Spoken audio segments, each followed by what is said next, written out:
Olá, tudo bem? Bem-vinda, bem-vindo a mais uma Prosa com Bertaglia. Prosa cada vez mais fantástica, onde as pessoas do bem comparecem aqui para compartilharem as suas experiências de vida e os seus conhecimentos.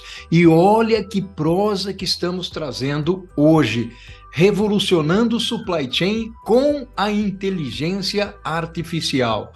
A inteligência artificial, ou IA, como é conhecida, está transformando diversos setores. E a cadeia de suprimentos não é exceção.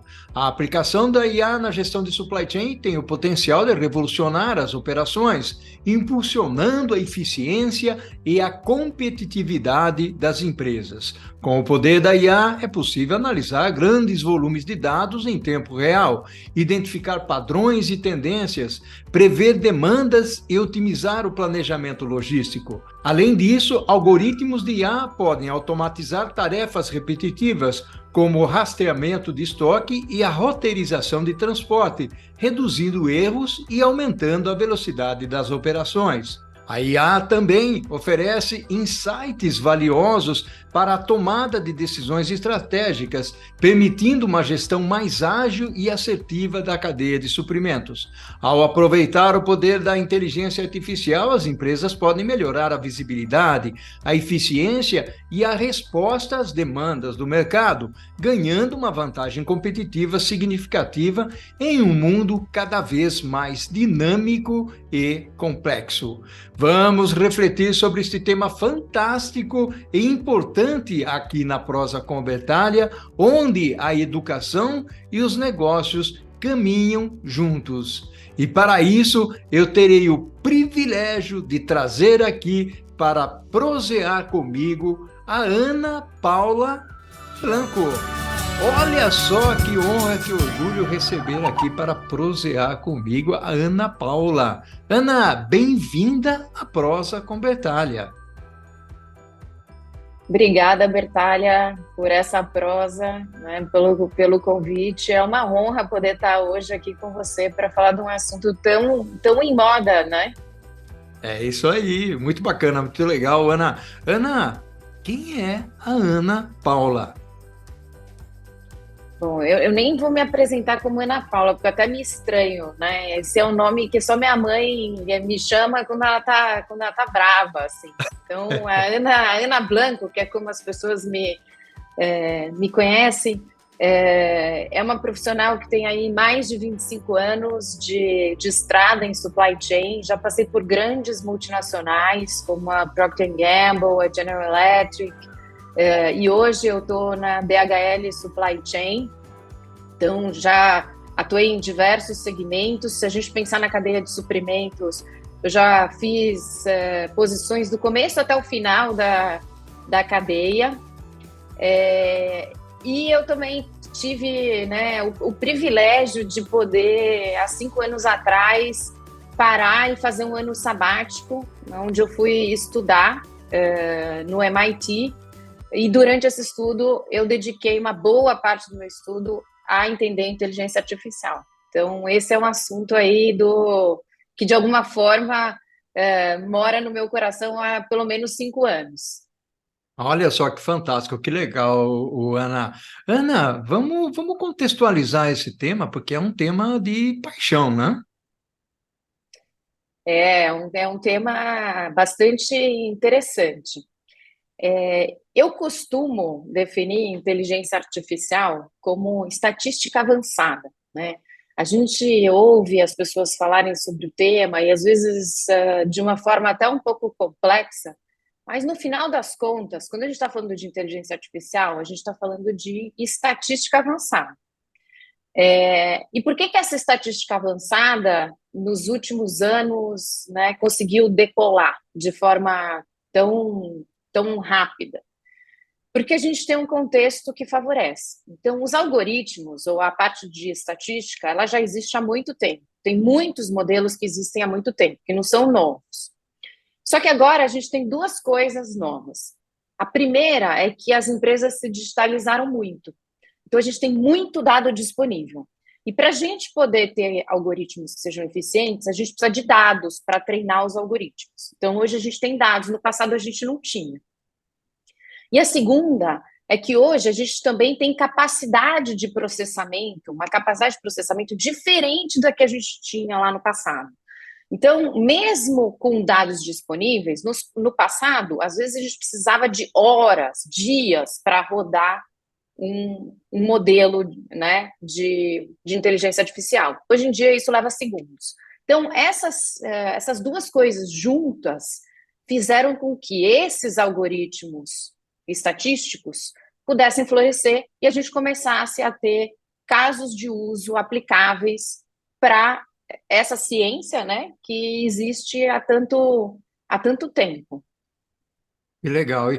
Ana, olhando pela perspectiva da aplicabilidade da inteligência artificial, e você já mencionou aí, quando você se apresentou, de que trabalhou basicamente, primeiro em grandes organizações, né, e está numa grande organização hoje, e permeou basicamente supply chain nas diversas funções e áreas aí existentes. A minha pergunta para você é como a inteligência artificial está transformando a gestão nessa fantástica área de supply chain?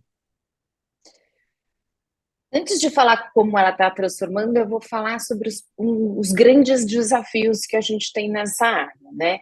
Então, no final, quando a gente olha os desafios de um profissional de supply chain, esse profissional, de uma maneira geral, está tendo lá que, né, fazer um malabarismo para balancear três grandes coisas: custo, serviço e cash, né, que em supply chain se traduz em inventário.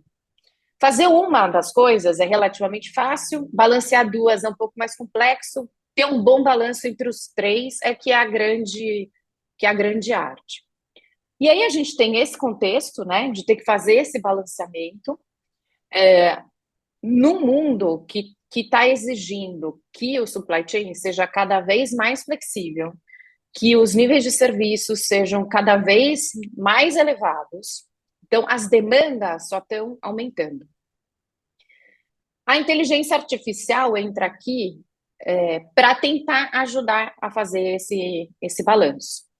Então, quando a gente fala de inteligência artificial, a gente consegue ver em cada um desses três elementos a aplicação da inteligência artificial. Então, a gente pode ter algoritmos que ajudam a gente a fazer um melhor planejamento e que, em decorrência disso, vão trazer redução de estoque e, muitas vezes, uma redução de estoque acompanhada de um melhor nível de serviço. Então, você já tem aí dois elementos. A gente tem algoritmos que podem nos ajudar a fazer uma melhor otimização dos nossos recursos, né? E um algoritmo bastante utilizado hoje em dia é um algoritmo de otimização de roteirização, por exemplo, né? Para você otimizar a utilização dos seus caminhões. Aí você consegue uma redução de custo, consegue um aumento do nível de serviço também. Então, os algoritmos, né, ou a inteligência artificial, ela entra para ir trabalhando em cada um desses elementos. E, de uma maneira geral, ela não trabalha um elemento sozinho, né? Quando você aplica bem um algoritmo de inteligência artificial, ele normalmente te traz benefício em mais de uma frente. Não é de surpreender que, segundo a McKinsey, né, num estudo que eles realizaram recentemente com mais ou menos 1.500 empresas do mundo todo, para acompanhar a evolução de inteligência artificial e do uso de inteligência artificial, nesse estudo, eles conseguem identificar claramente duas grandes áreas de melhoria nas empresas por conta da implementação de inteligência artificial. Redução de custo e aumento de receita. Quando eles olham quais foram as áreas mais afetadas, que tiveram os melhores resultados, supply chain está no topo da lista. Então, quem está usando e quem já tem, né, aplicação comprovada, consegue perceber o benefício de inteligência artificial, o benefício em diversas áreas, mas primordialmente nas áreas de supply chain. Justamente porque o algoritmo ele consegue trazer um balanço, né? Essa é uma área complexa. Então, quanto mais complexa for a área onde você aplica um algoritmo de inteligência artificial, maiores são os benefícios potenciais. E aí a gente está falando de supply chain, né? As cadeias são complexas, estão se tornando cada vez mais complexas, e com uma complexidade que vem pelo aumento do número de jogadores, vamos dizer, nessa cadeia. Então, hoje em dia, a gente tem mais fornecedores, tem mais clientes, e tem uma demanda por um serviço maior e uma demanda por uma eficiência de custo maior e uma demanda que também agora surge por uma cadeia mais sustentável. Então, né, esse é um quarto elemento que entra nessa equação. Depois, principalmente da pandemia, uma demanda muito grande para ter uma cadeia mais resiliente. Então, essa é uma outra forma que os algoritmos de inteligência artificial podem nos ajudar muito a prever possibilidades de ruptura na cadeia, a conseguir olhar dados não estruturados e, através desses dados, falar, aqui pode ter uma ruptura. Então, eu vou dar um exemplo aqui, né, que eu estou pensando agora. Se tem uma previsão de um furacão num determinado local, não sei, na Ásia, o algoritmo pode olhar e falar, no seu mapa de fornecedores, falar, você pode ter uma ruptura daqui a 2 meses, porque hoje tem uma previsão de uma catástrofe natural acontecendo num lugar onde você tem um pedaço importante da tua cadeia baseado. Isso é muito difícil da gente fazer se a gente não tiver usando métodos mais sofisticados de análise de dados, métodos mais sofisticados de estatística, né? Dificilmente a gente conseguiria ter esse tipo de visibilidade trabalhando na forma tradicional, por mais que os sistemas fossem integrados, por mais que as pessoas fossem qualificadas e entendessem muito bem os seus negócios, tem coisas que a gente só consegue fazer com a ajuda de algoritmos, porque a capacidade de processamento é completamente diferente, a capacidade de identificar padrões que um algoritmo tem é completamente diferente. O algoritmo é capaz de identificar padrões onde a gente não consegue identificar. E muitas vezes são esses padrões que nos ajudam a ter uma previsão melhor daquilo que deveria ser feito, né? Porque os algoritmos mais sofisticados, eles não só identificam os padrões, mas como eles sugerem ações, né, do que deve ser feito, que sempre você precisa ter ali um expert por trás, avaliando aquele tipo de sugestão e aceitando ou não a sugestão, mas essa sugestão também ela vem de formas que provavelmente nós, como seres humanos, não conseguiríamos identificar. Bacana, fantástico, Ana. Você percorreu aí, permeou alguns pontos extremamente interessantes e eu te comento, Ana, eu fiz uma live recentemente onde as pessoas perguntaram qual seria a aplicação da inteligência artificial no mundo da logística e de supply chain. E você está trazendo aí alguns elementos que são extremamente importantes. O primeiro deles, e talvez não diria que é mais utilizado, mas tem uma prioridade grande, essa parte de roteirização através dos algoritmos, a parte de automação do centro de distribuição, né, ou das fábricas, a parte de projeção, estimativas, previsões, que nós podemos explorar um pouquinho mais adiante.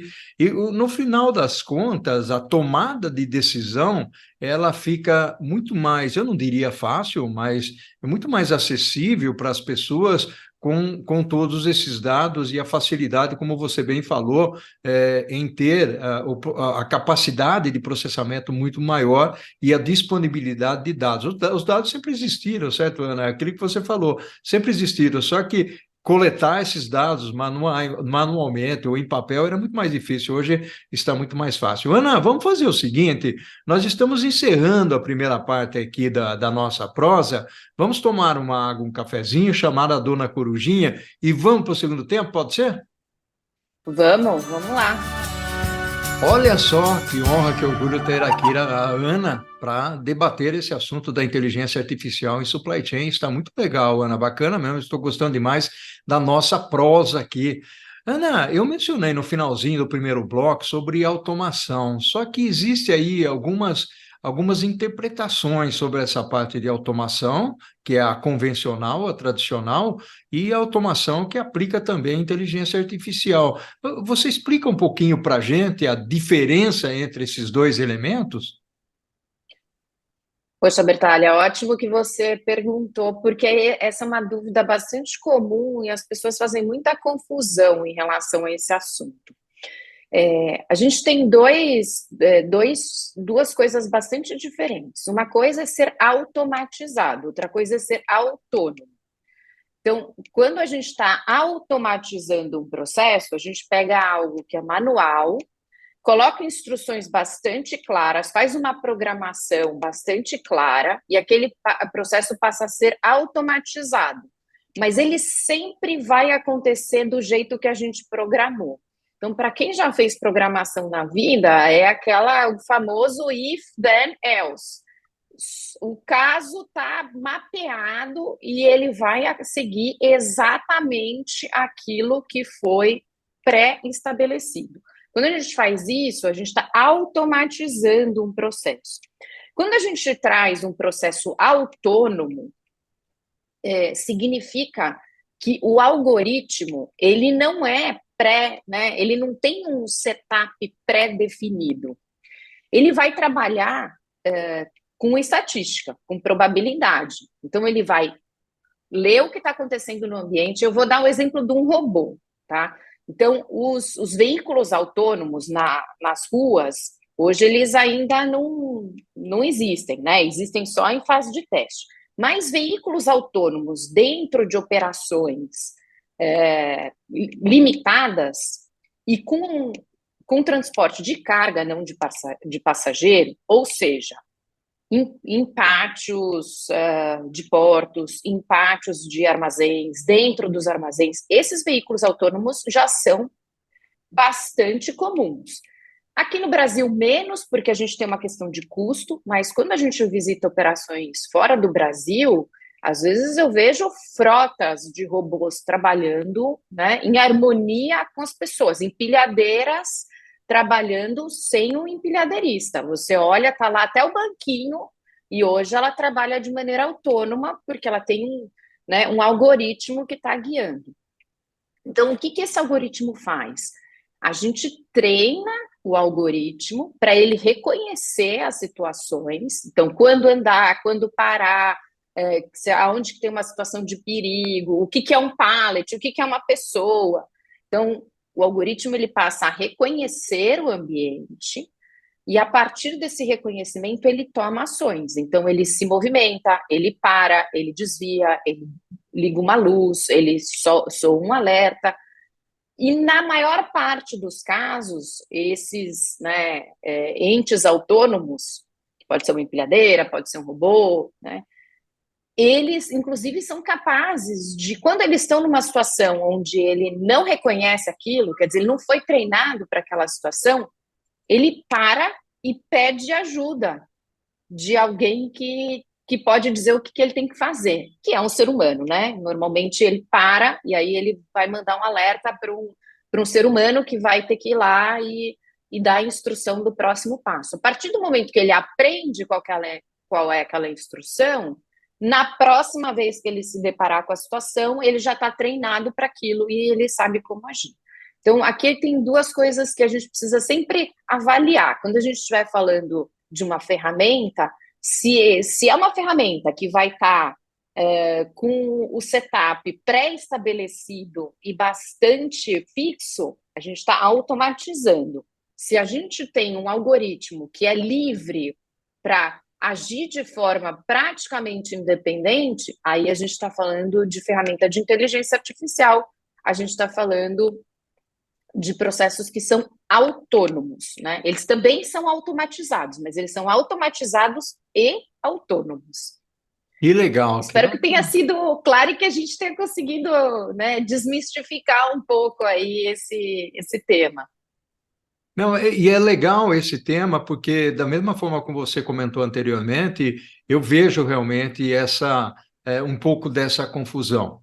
Para mim, você deixou muito claro, né? Ou seja, espero que tenha contribuído e seguramente contribuiu para as pessoas que acompanham aqui a Prosa com Bertalha. Um outro assunto que eu queria trazer, Ana, nós já falamos aí um pouco da utilização da inteligência artificial, e você comentou sobre a parte de estoques, a parte de previsão de demanda. Eu queria olhar uma outra perspectiva agora da inteligência artificial, principalmente pelo lado do ser humano e pelo lado da ética, né?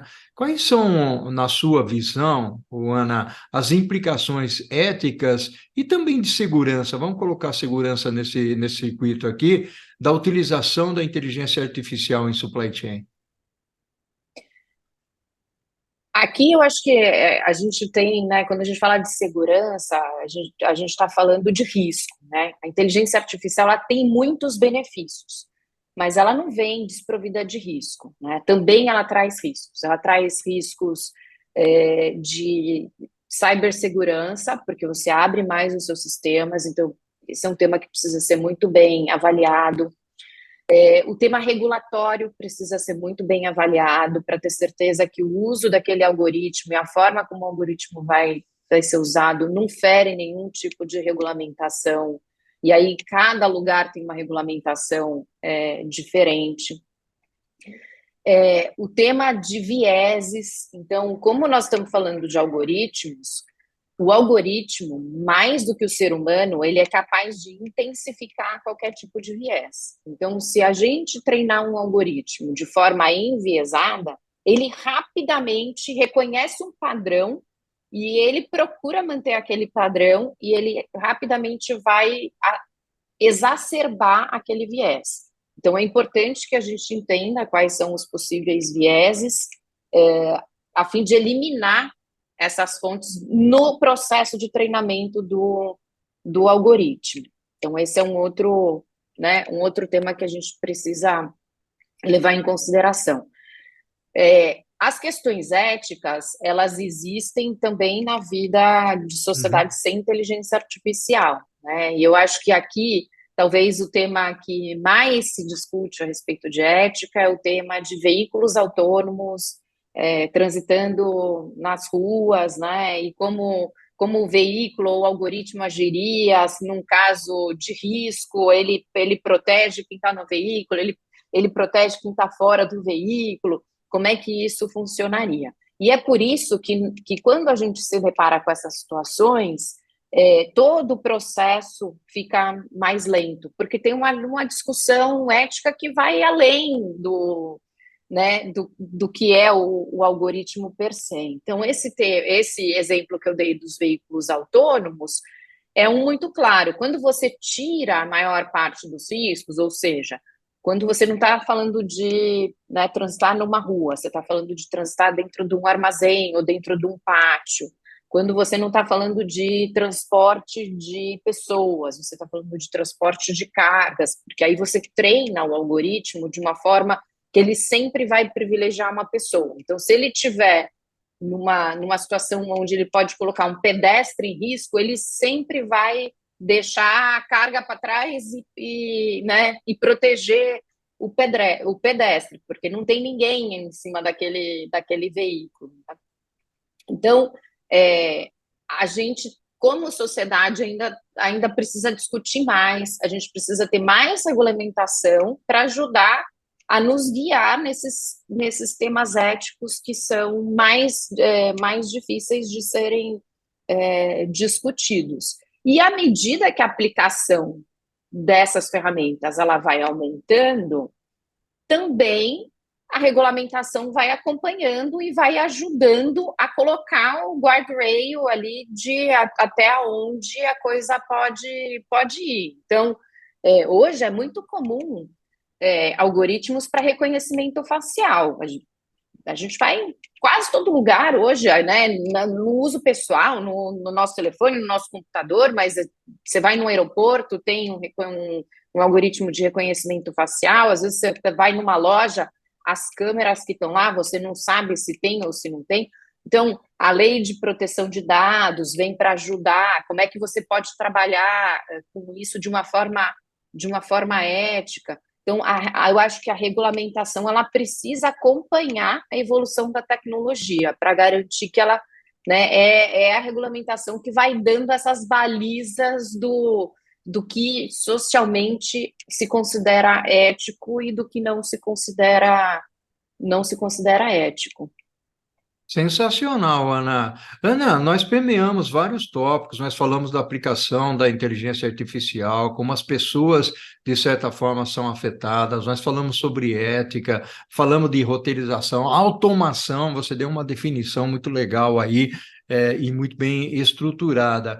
O meu ponto aqui, aliás, eu tenho duas perguntas em uma, Ana. O meu ponto é, primeiro, quais são os desafios que nós vamos enfrentar ou estamos enfrentando para poder utilizar e adotar melhor a inteligência artificial? E no mesmo ponto, eu já gostaria de perguntar para você o seguinte: quais são as tendências futuras da aplicação da inteligência artificial? Vamos nessa? Vamos lá. Eu sempre penso em 4 grandes desafios. O primeiro é o medo de ficar de fora e sair usando, né, ferramentas de inteligência artificial que não estão conectadas com a estratégia do negócio, né? Então, eu acho que os resultados positivos, né, e os bons casos de sucesso, eles vêm quando a inteligência artificial ajuda a, né, acelerar a estratégia do negócio. Então, o medo de ficar de fora é um desafio, né? Porque hoje em dia todo mundo parece que está fazendo, então as empresas precisam realmente tomar cuidado em como é que elas vão investir nesse tipo de ferramenta. O segundo ponto importante é como é que a gente garante que quando for feito um piloto, que esse piloto vai ser escalável. Porque eu também percebo a proliferação de pilotos usando inteligência artificial, e aí o piloto ele é tratado quase como um bebê, né? Um bebê recém-nascido, muitas vezes, e na hora que passa para a escala, os dados não são tão arrumados assim, as pessoas não estão tão engajadas assim, as pessoas não entendem muito bem como que o novo processo vai funcionar, e aquilo que era um sucesso no piloto não se demonstra tão sucesso assim na hora que escala. Então, esse é o segundo ponto. Como é que a gente desenha pilotos que, de fato, representem a realidade e que depois sejam escaláveis e que as empresas possam ter né, o bom resultado que se espera. Um terceiro ponto é como que nós vamos trabalhar com a coexistência entre pessoas e algoritmos. Porque todos os nossos processos dentro das empresas, eles são desenhados pensando nas pessoas. Os processos de reconhecimento, os processos de responsabilização, a definição de responsabilidades, ela é toda feita em cima de pessoas. Na hora que você começa a ter pessoas e sistema, nesse caso algoritmos, interagindo e agindo, né? Porque o algoritmo muitas vezes ele age, ele toma ação em relação a determinados assuntos. Como é que as nossas organizações vão estar preparadas para isso? E ainda falando de pessoas, um outro ponto que me preocupa, talvez num longo prazo me preocupe menos, porque eu acho que como sociedade a gente vai encontrar uma forma de treinar novos experts, e num curtíssimo prazo também não me preocupa, porque hoje nós temos experts, mas num prazo mediano, como é que nós vamos formar os experts? Né? Porque a gente fala da inteligência artificial e a gente fala, mas precisa ter uma curadoria, precisa ter alguém que dá um cheque ali quando tem uma exceção, ou quando o tema é muito complexo, precisa ter uma liberação de um ser humano que é um expert. Então, no caso do chat GPT, né, precisa ter alguém que olhe aquilo que a ferramenta está trazendo e fale isso aqui está ok ou isso daqui não está ok. A gente precisa de gente com experiência para fazer isso. Se a gente começa a substituir as pessoas por algoritmos, como é que a gente vai criar pessoas que tenham experiência? Como é que a gente forma essas pessoas? Em algum momento lá no futuro, eu tenho certeza que a gente vai achar essa forma, mas num futuro menos distante, nós vamos ter um desafio como sociedade. Como sair de um modelo onde a gente forma as pessoas, porque elas começam fazendo tarefas mais simples. E isso aconteceu comigo, com você, com todo mundo que está nos ouvindo, né? A gente começou lá atrás fazendo coisas mais simples. E aos poucos nós fomos aprendendo, fomos, né, nos especializando, fomos, né, sendo capazes de tomar decisões cada vez mais complexas. Se a gente tira essa parte, né, de crescer aos poucos, de aprender aos poucos, quem é que vão ser os experts do futuro? Então, eu acho que esse é um outro ponto aí que todo mundo precisa prestar atenção. E aí, a sua segunda pergunta eu já me perdi, porque eu já falei tanto Na aqui que... realidade, a minha segunda pergunta, de certa forma, ela englobava todos esses itens que você falou, ou seja, de preocupações, desafios, tendências, qual é o futuro. Eu acho que, de certa forma, você permeou isso, a menos que você queira complementar aí, Ana. Não, eu acho que no tema da tendência, talvez prestar atenção com a velocidade com que esses novos algoritmos vão ser implementados, né? Porque eu vejo que a velocidade vem crescendo de uma maneira exponencial. Uhum. E talvez isso tenha ficado mais claro com o lançamento da inteligência artificial generativa, porque a gente passou a usar como pessoa física, né? Não mais como pessoa jurídica. Mas também, quando falamos de inteligência artificial, dos algoritmos que não são generativos, né, mais tradicionais, a velocidade tem aumentado, e tem aumentado de maneira rápida. Né? Então, como que a gente vai se preparar para isso? Porque é uma onda que não tem volta, né? Ela veio para ficar e vai se transformar em alguma coisa muito diferente daquilo que a gente conhece hoje. Fantástico. Ana, fantástico, realmente, muito legal. Nós estamos aqui finalizando a nossa prosa, aquela prosa com gostinho de quero mais. Ana, muito grato, gratidão enorme pela sua participação aqui na Prosa com Bertália. Imagina, foi um prazer. Espero que a gente possa ainda continuar conversando muito sobre esse assunto. Com certeza.